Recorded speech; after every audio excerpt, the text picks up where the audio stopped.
Con el idioma náhuatl, la BCM visibiliza la comunidad náhuatl y resignifica el mestizaje desde una perspectiva crítica y ética. Reconocemos que el mestizaje, en su uso hegemónico, ha sido empleado para homogeneizar identidades y marginar los pueblos originarios, relegándolos a la periferia, tal como la lectura de La raza cósmica de Vasconcelos.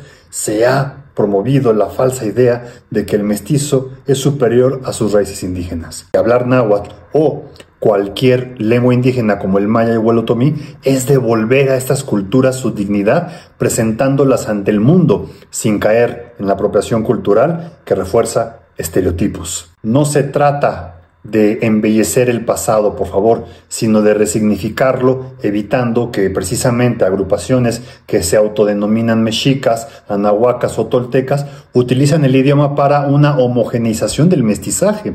Tenemos dos opciones ante esto: continuar perpetuando la idea de un mestizaje superior o liberarnos de ideologías limitantes aceptando nuestro pasado violento y resignificándolo mediante actos éticos y de afirmación étnica. La revitalización del idioma náhuatl es un acto de justicia histórica y un camino para transformar nuestra identidad. Otoca Toteque Escalante, Mahtitlactocan, Nahuatlactule.